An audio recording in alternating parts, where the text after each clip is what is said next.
Welcome to Radical AI, a podcast about radical ideas, radical people, and radical stories at the intersection of ethics and artificial intelligence.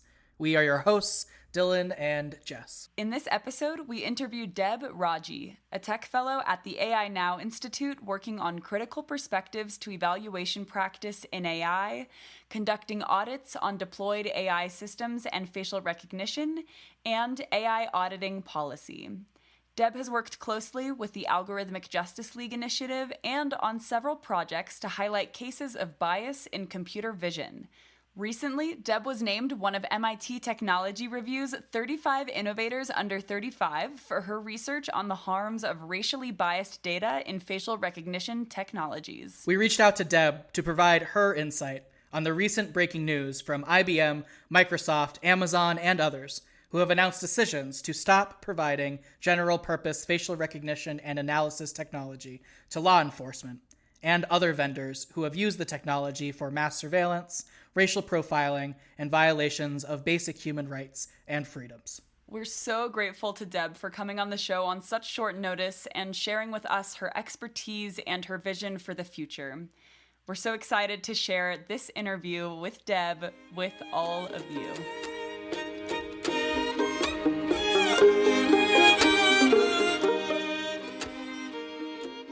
Hi, Deb. Thank you so much for coming on the show today.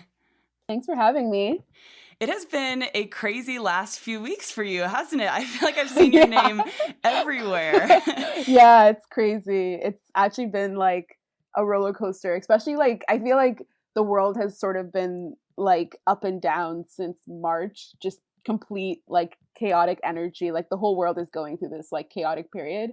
And I was kind of just coming off of that, like reflecting on a lot of just, the chaos happening in the world. And then suddenly in the last couple of weeks, it's just been like an insane kind of flurry of change in response to that chaos. So I that's sort of really how I've been digesting it. So yeah, a lot of the actions of IBM, Microsoft, and Amazon to sort of press pause on facial recognition has been sort of the accumulation of like years of advocacy.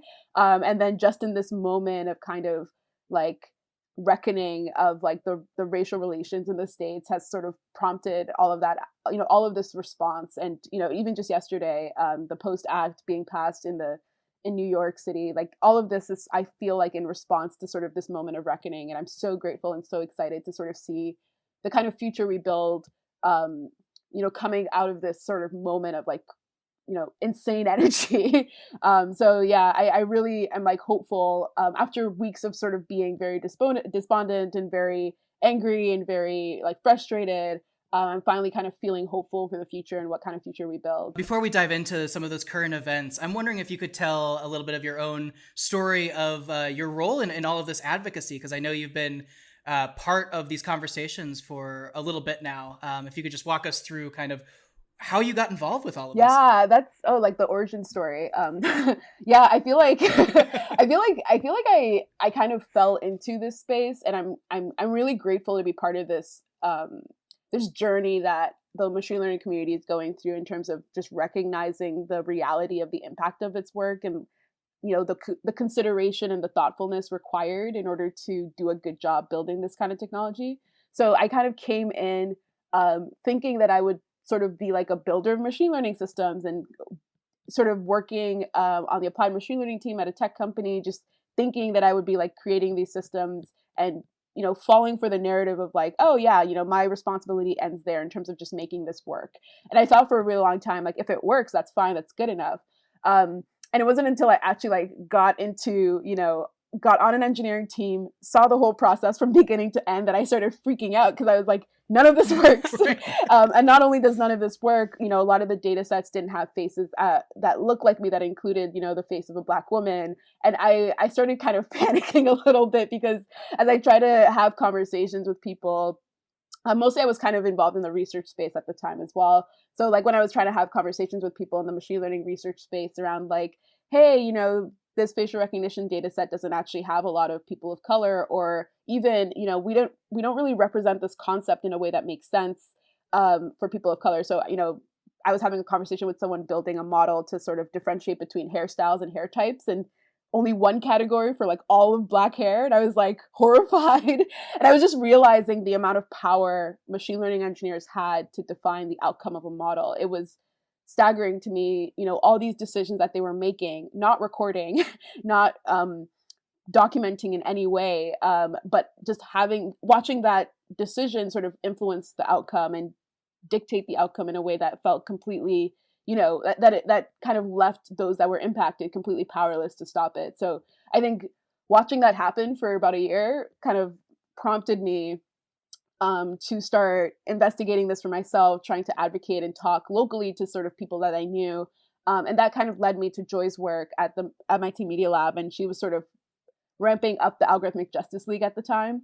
And she was sort of one of the other people that like cared as much about this topic. And it was kind of funny too, because like once we found each other and we started talking, we're like, oh my gosh, like someone else really cares about this in the computer vision space. And that's really important.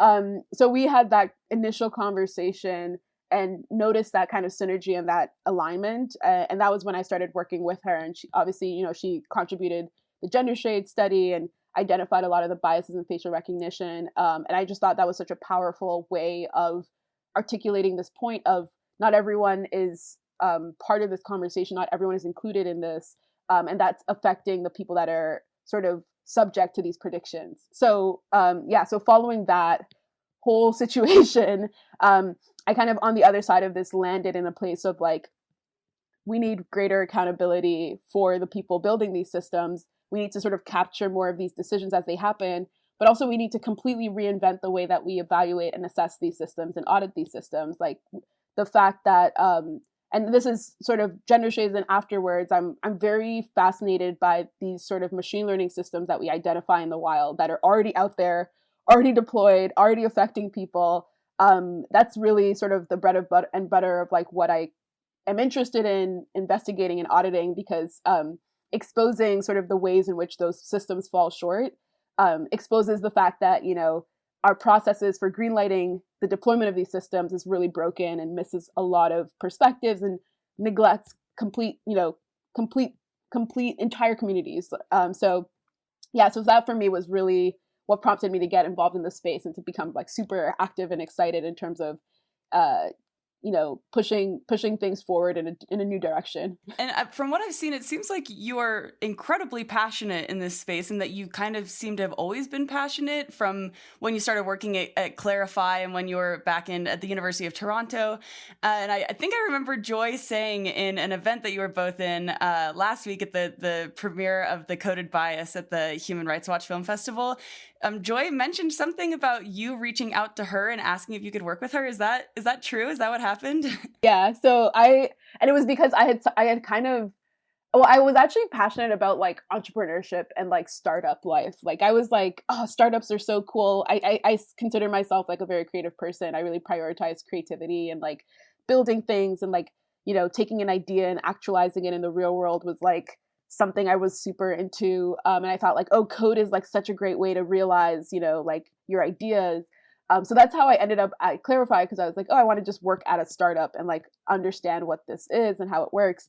And then, once I started noticing, like I mentioned, some of the practices that are sort of so normalized in machine learning, these are people building products that affect literally millions of people. And there's no structure around our practices, where we struggle to sort of think about our role and our accountability and our level of responsibility. So me coming into that space and seeing all of that, and then sort of, having that panic moment and trying to articulate it, but having people be like, no, this is the way it's done. We can't really do anything. That prompted me to like seek out anyone that like cared about it. And Joy had actually at that point already given a TED talk. Because what had prompted her to create the Algorithmic Justice League was she had tried to use a facial recognition product and it couldn't identify her face. So she had to use this white mask. And she had this whole video that she had made around that experience. And she had given a TED talk on that experience. And me listening to that TED Talk was sort of me hearing for the first time someone that was working on this topic. So it was, I was like, oh, this is exciting. This is great. So I sent her, I actually sent her a bunch of code of like experiments that I had done on my own. Yeah. I was like super, this was like something that I was like, I don't understand why no one is seeing this as a problem. And then when I finally met her, it was like, oh, there's someone else that actually cares about this. So yeah, I like that email is like super embarrassing to pull up now. It's like so long. Like it's like every rule that you get with respect to sending cold emails of like keep it short and sweet, and like it was just like way too long. It had like like code attached to it. And then I think she had responded with like, let's have a call 2 months from now or something. She was super busy. But I'm really glad that I was able to catch her attention and we were able to work together in the end. Because yeah, obviously that's been an incredibly sort of important formative experience with respect to learning how to actually take action on that intuition that like things were not quite right. It seems like for a long time, people weren't taking action on any of this, including algorithmic bias. And now it seems like, at least in the past week or 2 weeks, there's been a lot of people trying to take action at the very least. And even, I just saw on Twitter earlier today, right? Joy has this new book deal for a book called Justice Decoded, which is very exciting. I mean, that's a huge deal. And people are starting to pay attention to this more and more. And I'm wondering for folks who have no idea who are listening right now about like what is happening, what is going on, especially around facial recognition software and surveillance. I know you mentioned the Post Act earlier. If you could just give like a as short as possible, I guess, like a 101 of what is happening right now and what you're seeing on the ground. Yeah, I just wanted to comment really briefly about like that earlier thing of like this topic is becoming mainstream in a way that's like super fascinating. Joy's book, obviously incredibly exciting. I had a call with her and we were like, oh, this is crazy. And then also Coded Bias, which is a documentary that was shot a couple, over the last couple of years, that coming out literally last week as well. The John Oliver piece coming out. Rashida Tlaib just tweeted about it. AOC tweeted about it. So it's kind of becoming this mainstream topic in a way that I don't think a lot of us expected. I think with respect to sort of what's happening right now, I really do think it's a reflection of the times. Police and law enforcement has always weaponized facial recognition, especially against minority groups, to target them, to track them.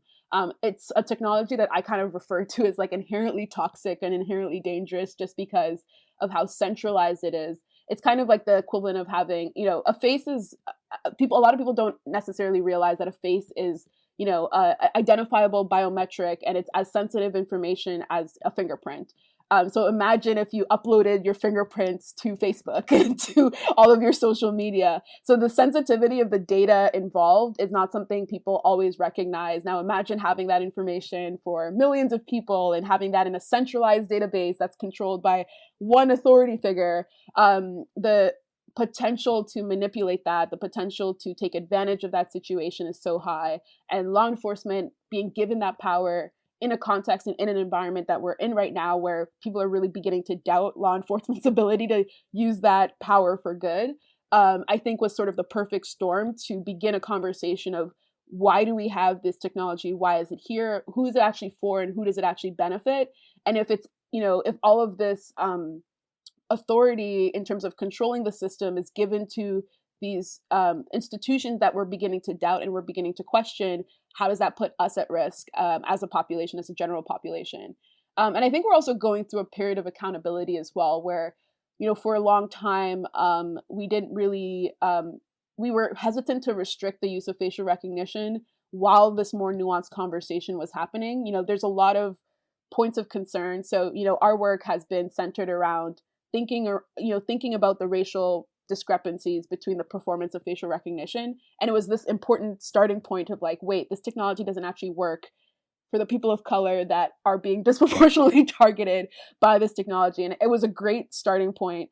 But as you kind of see with, I love the story of IBM because they're kind of the perfect sort of textbook example of this journey of they started off understanding through gender shades that their model was biased, and not performing as well for darker skinned women as it was for lighter skinned men. There was about a 30% performance disparity, which is fully unacceptable. And people kind of initially attacked the technology for that reason.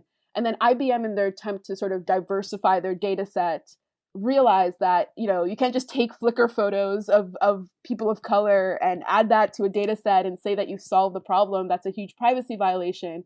So they began asking questions around privacy, and the conversation for them shifted towards thinking about, are we doing this in a way that respects privacy? And then, later on, they had attempted to sort of discuss, they had proposed this idea of precision policy. So they were attempting to discuss this idea of, are there positive use cases for facial recognition that are worth the cost of these negative use cases? And the answer was sort of this resounding, like, no, not really. A lot of the positive use cases don't necessarily justify the risk of harm that we see with the negative use cases. And the way that it's so easily manipulated and the data is so sensitive makes it this inherently kind of dangerous technology. So IBM's decision to divest from facial recognition came after this whole journey that I think a lot of other companies and other groups are going through. And it's kind of precipitated by this moment of realization that, wait, some of the institutions controlling this technology are also sort of institutions we need to begin to question and we need to revisit. So people are much more open to the idea of, reform, but also even abolishment of the technology. And I think, it's kind of the combination of all these things. With respect to specific actions that have happened, IBM has committed to no longer sort of participating in the facial recognition market. Amazon has decided to sort of take a moratorium of a year to say that we're not going to sell facial recognition to police for a year. But they had sort of created exceptions for certain groups, but they had kind of committed to not selling to police for a year. And then Microsoft, soon after that, had committed to not selling facial recognition until regulation was put in place in the US with respect to its use. Since then, we've also seen, like I mentioned earlier, the Post Act in New York City, where it's an act around the NYPD's use of facial recognition being sort of fully disclosed, and all other surveillance tech also being fully disclosed to the public and accessible to the public, and recorded and reported to council, to NYC council. So I think those measures of accountability and transparency with respect to its use are also kind of gaining steam as well. So that's been really great. And this also comes after, earlier this year, NIST, which is the National Institute of Standards and Technology in the US, sort of for the first time evaluating the technology for performance on skin type and skin tone and ethnicity and gender and these different demographic factors, age as well. That was not something that NIST did before, and they cited our paper, which was really exciting. So this shift and this change and this evolution in terms of how we talk about facial recognition and how we, critically discuss, how does it actually work? This lack of faith and this questioning of the technology is this kind of emerging phenomenon. I'm really grateful to see that wave come in. Yeah, the current events are definitely incredibly hopeful, seeing companies like IBM, Amazon, Microsoft really jumping on this bandwagon. And I'm curious if you see, obviously, like the potential for this to continue for years in the future, but then also if there's anything underlying that we're kind of missing here. Like when I see Amazon banning police from using facial recognition technology for a year, or pausing for a year, and then Microsoft waiting until federal law regulates it. So when we have those like waiting until, or like the what if, until. You have like these little caveats. Conditionals. Do you see that being a good thing? Like, do you think that there's enough faith in federal policy and regulation in the future to actually implement these systems and fix these problems? Or do you think that this is kind of all just happening very, very fast and everyone just is doing this as like a PR stunt? Like, what do you see this being? Oh, okay. Yeah, I definitely don't think it's quite a PR stunt, mostly because, well, in some cases, so in the case of IBM, it likely was more connected to PR to make such a public statement.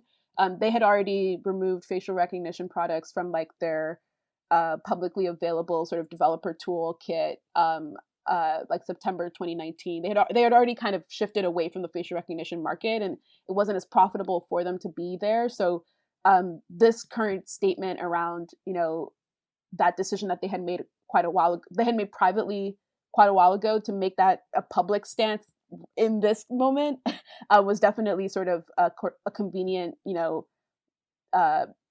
thing with respect to their image, and also connecting it with the racial discourse happening right now. That was definitely convenient for them. But I do think that, these stances being public and reemerging in the public discourse is like an inherently positive thing. I think that these stances do sort of reflect um, the the the successful efforts of advocates to highlight the concerns of the technology and how that is sort of being accepted within these different companies, and connecting that conversation of facial recognition's use to racial injustice, to abuse by police departments and abuse by different elements of law enforcement is a concept that not everybody actually is aware of. So the fact that these companies make these statements, even the PR angle, I think is beneficial to the conversation and to the advocacy work.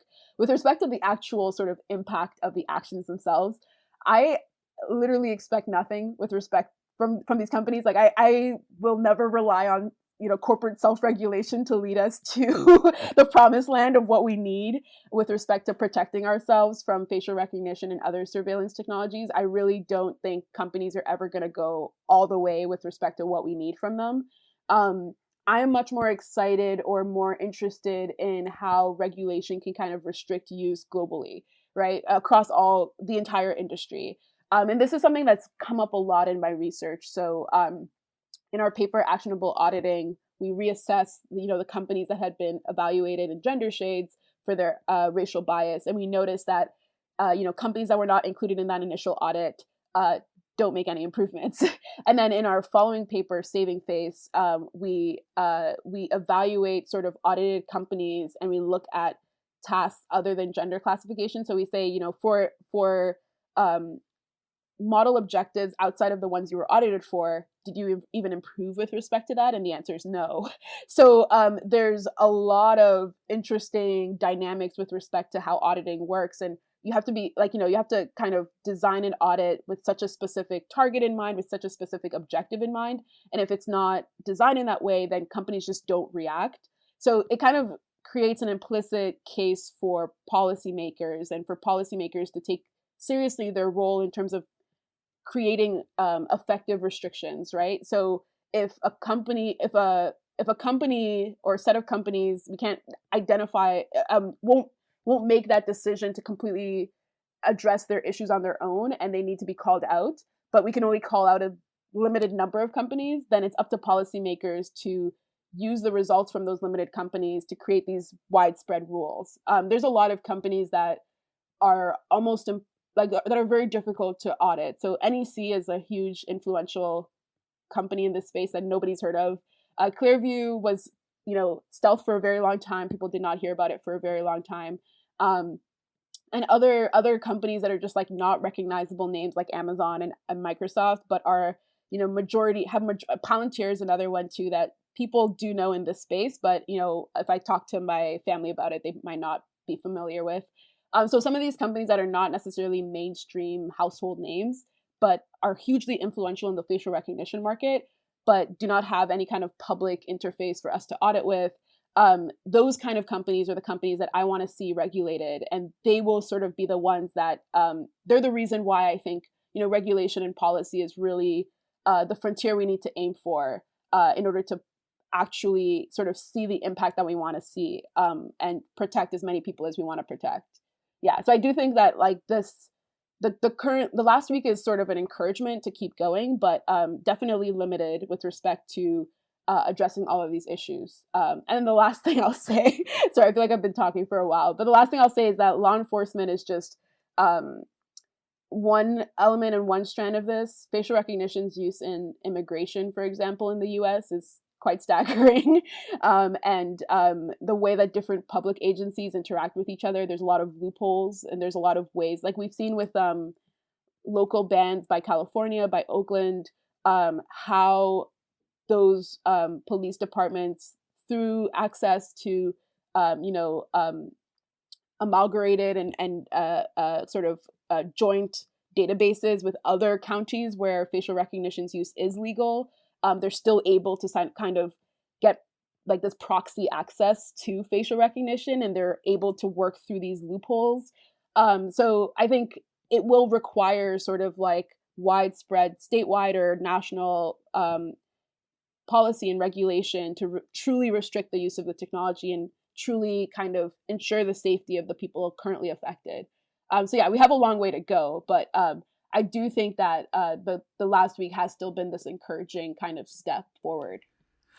What do we do with facial recognition technology? Like, is it just this inherently unjust system because it's, embedding our biases into this very particular technology, or is there a silver lining to the technology itself? I guess I'm kind of playing devil's advocate here because I have a very particular bias towards it. But no, I was gonna say, and whenever I'm asked to give what are the positive use cases of facial recognition, I'm like, well, there's entire marketing departments at Microsoft and Amazon committed to this question of justifying the use and development of facial recognition. Right.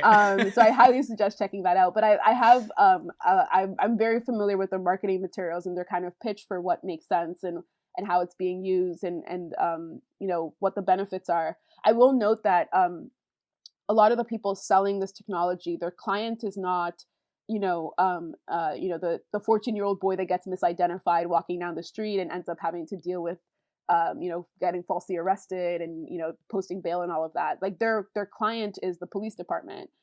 So in their mind, they feel like they're providing a service for that police department to be able to, filter through images and do their job more efficiently, even though that technology might actually end up becoming, a risk for these affected non-users down the stream of sort of impact.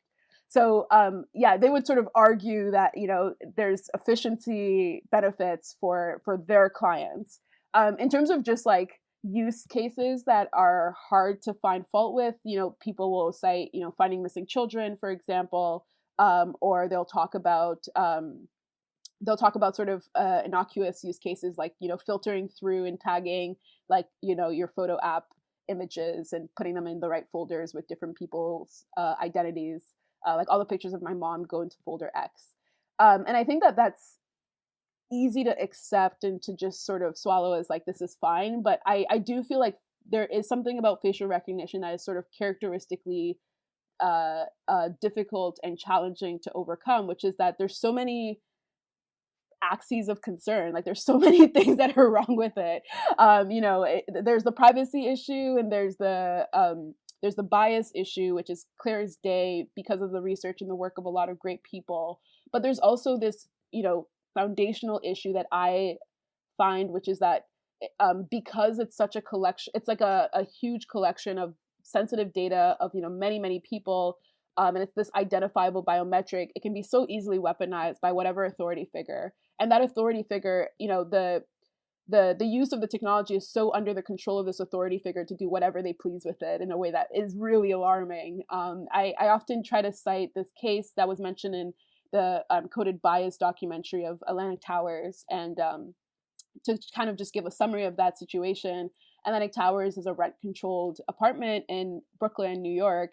And the tenants found that their landlord, in his quest to evacuate as many rent-controlled apartments as possible in order to raise the rent for the entire building, would kind of be harassing certain of the tenants. And most of the tenants were Black and brown people, and the landlord himself was white. And there was this tension that existed within the apartment complex. And he had actually petitioned to install facial recognition, despite protests from the majority of the tenants. And they had suspected that it was because he was aiming to sort of monitor them in different ways and continue to harass them and effectively extend his authority over the environment using this tool. And it's such a great example of, they did care about the fact that, there was this biased performance, so the tool is not built for them or to work on them. They did care about the fact that, their sensitive information was being collected and they didn't know where it was going and it wasn't encrypted in any way that protected them. But mostly they cared about the fact that this landlord now had this extension of control and authority over their lives and their sense of security and safety. And it was such a warped sort of, because the justification of the landlord was to promote safety and security. And that's very often the justification for the use of facial recognition is we want to make people feel safe. But the installation of this tool was making people feel not safe. So yeah, that was an incredible case, and I think I'd encourage people to look into that. It led to the Biometric Barriers Act sort of being proposed as a bill in Congress to protect people in rent-controlled housing against, the unfair installation of biometric surveillance technology. So I really do think it was like a great example of how the tool is so easily weaponized that almost these positive use cases of finding lost children, we need to explore alternative measures for, solving those problems that don't involve this very toxic and harmful and dangerous technology. Yeah, one of the reasons why I think that facial recognition technology in particular is just such a good use case for AI ethics is because it's kind of like this catch-22, right? So you have this one side of things where if the technology is broken and biased, there's so many issues. And then on the other side, if the technology works, there's also so many issues. And I'm wondering if in all this, despite the fact that there's a few cases where this technology might be beneficial for some, especially marketing companies and marketing boards inside of companies, do you think that it's worth it? Yeah, I definitely don't. I don't think that trade-off is worth it. I think the conversation um, uh, around facial recognition sometimes, I like that you painted the fact that, if it works, it's problematic. And if it doesn't work, it's also problematic. And sometimes we get stuck in the if it doesn't work, it's problematic stage of things. So, if it doesn't work out for people of darker skin, then, I'm more likely to get a false match than anyone else. And then because of that, I am more at risk of being falsely identified or falsely suspected of a crime, for example, or falsely pulled into the immigration system, which happens quite often. And I think that case is, terrifying enough for people to begin to question the functionality of the system and whether or not it works. And I feel like that is usually what we need in order to get people to like press pause and to be like, this technology doesn't actually quite work, and it's actually dangerous when it doesn't work. So we need to pull this pull this out of the market. We need to stop selling this. And I think it's a great it's where our research kind of lies, and it's a great start to the conversation. However, there's this more nuanced thing around the goal is not actually getting it to work, because even when it does work, there's so much that we can talk about with respect to what safety means, with respect to other risks such as privacy and transparency and disclosure. And that nuanced conversation, I feel like, is also kind of emerging. And like you said, brings up this fact that like, wait, actually, it's not worth it. And which is the calculation IBM ended up doing, where they started off with this question of, oh, let's just make it work and that'll be fine. And then they kind of landed in this place of like, even if it does work, it's just not worth the trouble. It's not worth the trouble at all of building this technology that has such minimal benefit and is so immature in its current form, yet can sort of become incredibly problematic and is so easily weaponized. Yeah, I totally think that calculation is being made by a lot of people right now. And we're seeing that the result is that, it's just not worth it. As you mentioned, all these successes going on in facial recognition technology and fighting back against it are, they're not without context. There's a lot going on in our world right now, a lot of anger, a lot of sadness, especially the protests and the riots after the murder of George Floyd. And I'm wondering if, I guess I'm wondering like how you see it all connected. Like what is happening right now in our world or in our country that is allowing these things to finally be pushed through? Because you've been working on this for a long time. Joy's been working on this for a long time. And finally we're making some movement, and it seems like it's coming all at once.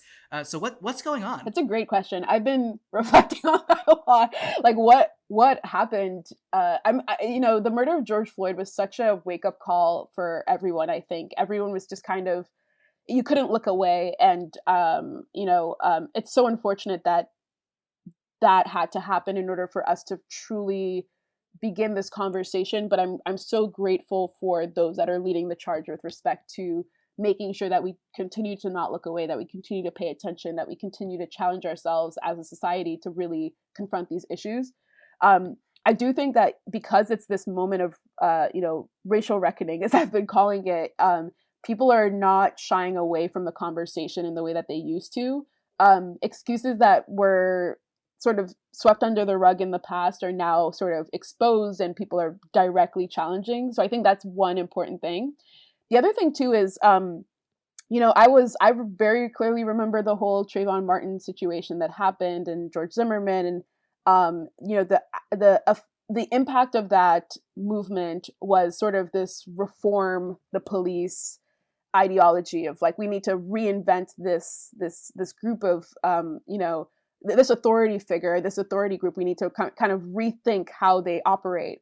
And people are now after George Floyd's murder, people are now like, wait, actually, we don't want, reform led to increased investment in the police to get these body cameras.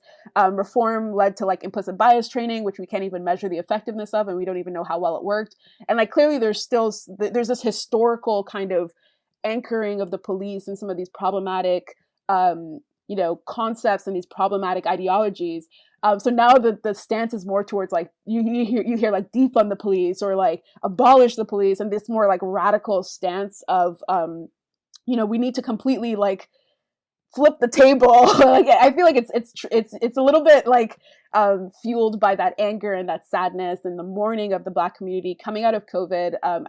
When people talk about the George Floyd protests, they need to understand that the Black community was disproportionately affected by the economic downturn, disproportionately affected by COVID, already grieving so much from all of that, and then dealing with this kind of recurring instance of racial injustice. So it was sort of this perfect storm for people to just be like, we've had enough. We need to completely stop whatever we've been doing before and completely reimagine a new future that is completely radically different. Oh, very on brand with you guys. Radically different from the way things were. And I had a great sort of, I've heard some great speakers speak to this, especially Ruel Benjamin has said a lot of incredible sort of comments around this idea of AI going through a similar dynamic of people sort of being so frustrated with experiencing the harm of these systems that they're just committed to reinventing and reimagining a future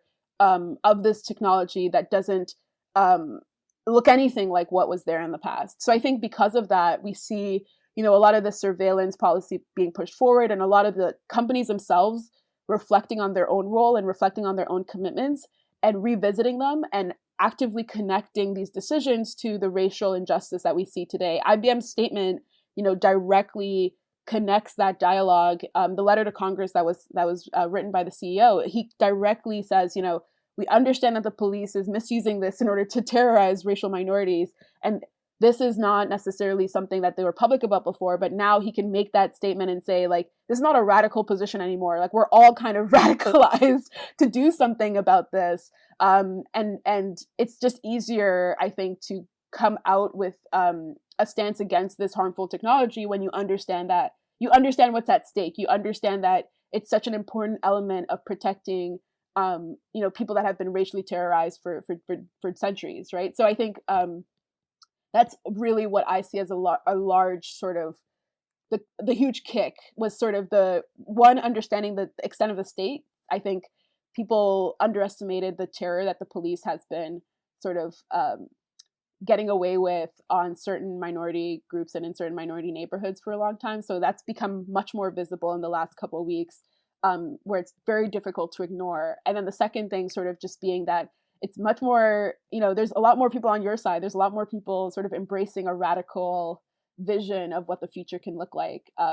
And, this is no small part this is definitely there's no small part played by a lot of the advocates that have been asking for these changes for a long time and being dismissed as radical. And now everyone's kind of like, wait, no, we do need broad and sweeping changes in order to reinvent society towards something that we actually want to, live in. Yeah, we are huge fans of the word radical. That is for sure. Yeah, I said that and I was like, wait, no, that's very on brand. I should call that out. Yeah. You guys were radical before it was cool to be radical, We're the hipster radicals. No, definitely not. We're far behind many others. But speaking of this idea of a radical vision for the future, I would love to know what your idea is and really, I guess, what your hope is for the future in all of this. Yeah, that's a great segue to, this idea of, one of the projects I'm working on right now is thinking through this idea of participation and this idea of empowering regular people, like, people in my family that might not necessarily be on the engineering side or on the research side of AI, to be able to have a say in what AI does with respect to their life. And I think that this is, that we've organized this workshop at ICM. We're organizing this workshop at ICML upcoming in July 17th if you want to apply. But it's this idea of the workshop is called Participatory Approaches to Machine Learning, but it really is kind of an invocation or an invitation for other people to, from different disciplines, whoever you are, whatever kind of expertise that you have to bring. But it's this invitation to come in and say, like, how do we actually get, everyone that's impacted by this and everyone that wants to have a say in what the system objective is, like what AI is, how do we get them to sit at the table and how do we get them to shape what the system actually does and what the system is? And at first it seems kind of disconnected from the audit work I do and the documentation work I do, but it really is connected because I see, audits as this great way to communicate to a broader audience about the limitations of the system. For a very long time, people thought that facial recognition worked because they were told that it worked by a lot of these technology companies. So when you audit these systems and you communicate those results excellently well, which Joy is very great at doing, through poetry, through art, through a research paper, through an op-ed, people begin to understand the limitations of the technology in a way that actually empowers them to stand up to it, to attend that city hall meeting, or to, in the case of Atlantic Towers, organize with the tenants association to fight against the use of facial recognition in their building. It kind of empowers them within a broader system where this technology is really imposed on them in a way that is alarming. Like, a lot of, I guess, the people affected by the technology also have no say in, the taxonomy of the labels being used on them, no say in terms of if a prediction is false, they can't really contest it. So there's all of these dynamics in AI where you begin to realize that AI is really this centralized technology, this technology where a few people define almost everything about the system. And back to sort of my earlier comment on what makes facial recognition toxic, like that's a lot of what makes, AI systems really problematic, is that you have so much data collected in one place, you have so many resources required to train a model, and it's all controlled by just a few people. And what would happen if there was a wider scope to the participants in terms of defining what that technology is and how that technology is used and the context in which it's used and if it's built at all, like all of this decision making, what would it mean to be more inclusive with respect to that? And what would it mean even, at minimum, which is a lot of the work I'm doing right now, which is, what would it mean at minimum to communicate more effectively to the broader population about how well the technology works, the limitations of the technology, the process through which it's evaluated, and the different design decisions made along the way?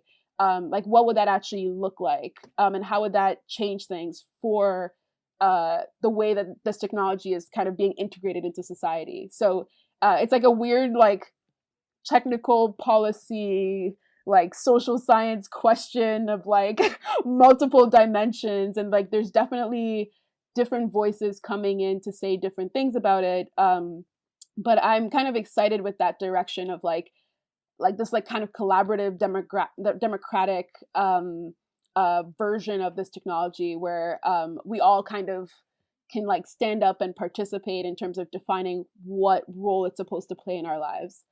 Right now, we don't even know when AI is being used, and we have no clue, what went into that system. A lot of the engineers at the company don't even understand where the data comes from, and certainly regulators and policymakers don't know that. So right now there's like, and that opacity is also like part of what gives, those few people that do know so much more power. So yeah, there's, so much I could say about this, but really, again, sort of like flipping the table, like being like, you have to include us in this, in defining what this technology is and how it's used and where it's used and if it's built at all. That's kind of like my radical vision for what AI could look like. You should get everyone to say that at the end. It's like, what's your radical vision for AI? So I do have a follow up on that. But first, I think this question that you've raised, I think throughout this interview about, I guess people saying, facial recognition technology works. And then like not necessarily providing a definition for what it means for a technology to work, like for whom, to whom, what are your metrics of it working? Who is it actually benefiting? But I did want to follow up on the radical question, and just what exactly do you mean by radical? Like, do you have an understanding of like what radical is in this space? And then do you situate your own work within that definition? Oh, that's lovely. Yeah. Oh, I hope so. I don't know. It's you guys that will tell me. I don't know. I can't like invite myself to the club. You have to like invite me. You have to be like, oh yeah, that's radical enough. You can come. You're officially invited. I would love the privilege of being sort of included in this conversation of radical AI, or participating and joining in the like, exploration of what that looks like. I think, the people that you've invited on this podcast in the past are sort of great examples of people that are thinking at that level. For facial recognition and that question of like, what does it actually take for this to work? I would like to see sort of a version of AI where, from beginning to end, there's opportunity for inclusion of the perspectives of the people outside of kind of the traditional authority figures within the AI space. What it actually look like to create a version of this technology where different people can kind of be involved. I guess people outside of the traditional locus of control are kind of invited in to participate and to define what that system actually does. I've been reflecting a lot too on just what it means for policymakers to actually play a role in terms of facilitating that. Like I said, there's different dimensions of the problem. I can kind of list my understanding, which is one issue being disclosure. We don't know where AI is being used today, and that itself is really problematic. That I don't understand all the AI systems being used on me, and it requires years of advocacy to pass something like the Post Act, where we get the NYPD to just tell us where they're using surveillance tech. And then the second thing is sort of around assessment. I don't think we understand, or it's properly communicated to the public, but also even amongst developers and researchers, what the limitations of the technology actually are. We don't realistically discuss limitations, and we don't realistically assess and evaluate the technology that we build. We don't properly audit them. We don't properly evaluate them. And that's been a lot of the work around gender shades, but also the follow-up work to that. And then there's sort of this like third question of restriction of like, it's not always appropriate to use AI. There's several contexts in which it doesn't make any sense to do that. How can we actually either design the system itself or design, our social systems to really give us a say in terms of being able to adjudicate when it's appropriate for us and what we can do to either contest a result, refusal to participate in the system. All of these things, for me, are sort of interesting directions. Yeah, and Deb, as we reach the end of this interview, I'm finding myself resonating a lot with your story about working at Clarify or Clarif AI, however you pronounce it, and realizing that the system is broken, but not knowing exactly what to do about it. And I'm wondering if you can offer a piece of advice for anyone else who might be in that situation right now and what they can do to try to make that radical change that we're hoping for. I would say my suggestion with respect to that is just to keep looking for just keep looking is sort of, I guess, the advice, because I just kept like investigating, who else, if anyone else, if I feel like I'm not connected in the right way, or I don't have enough resources to sort of make this stance on my own, what can I do? Like what is available to me? What are sort of the investigations I can begin to sort of think about? And then the second sort of thing that I really reflected on was sort of like, who else is trying to do this, and can I kind of connect with that person for the sake of accountability, but also just encouragement that like, you're not the only one in the world that cares. You're very likely not the only one affected, and you're very likely not the only one that cares. So I would encourage them to just keep looking for those allies. Once they find those allies, it'll be so much easier for them to do that work. Yeah, but I definitely think the other advice as well is that when you notice these kind of problems, even before I was taken seriously around it, I was very vocal. And now I'm like, I'm not sure if that was like good. I'm not sure if this is like good career advice. Like, I'm not sure how annoying that was for like, this like small girl to just be like constantly talking about this thing that people were like, is that important? But I think if you really are noticing an issue and, you're developing your thinking around it, it helps so much to be super openly, communicative about it. Just talk about it with whoever cares, and also people that don't care. It really ends up becoming important, because while you're talking about it and when you're so vocal about it, the people that also care about this issue will be able to identify you and find you. But also people that are sort of learning about the issue and developing their thinking around the issue as well. You can kind of educate them that it's something that matters. And they can begin to understand and identify you as a person that cares about the same thing. And if folks care about the same thing and want to contact you to follow up about this interview or any of the wonderful work you're doing, where can folks find you and connect with you? I am very active on Twitter, probably too active. I get really mad on there. I'm sorry, your Twitter is one of our favorites. Yeah, we love following you on Twitter. It's great. Everyone should follow Deb on Twitter. Yeah, I'm very vocal. I would say Twitter is probably the easiest way to access me. There's also email, like deb@ainow.org. I'm pretty responsive over email, or even through AI Now, you can definitely still reach me. I think that's probably the easiest way to get in touch with me. I guess LinkedIn is a thing that still exists, but I haven't checked it in a while. Same. Yeah.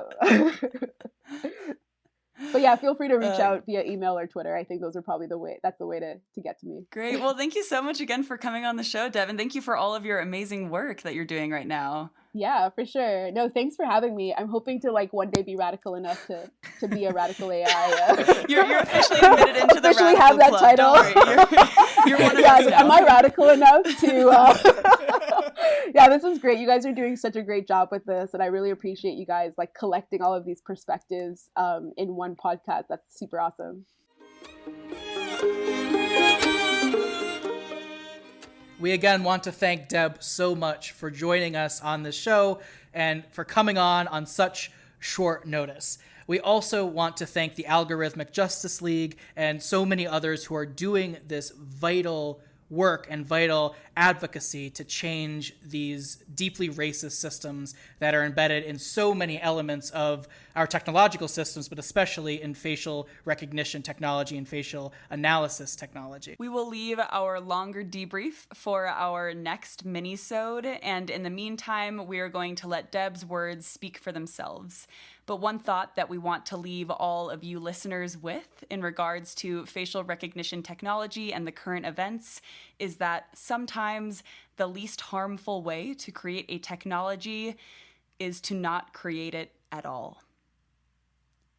For more information on today's show, please visit the episode page at radicalai.org. And if you enjoyed this episode, we invite you to subscribe, rate, and review the show on iTunes or your favorite podcatcher.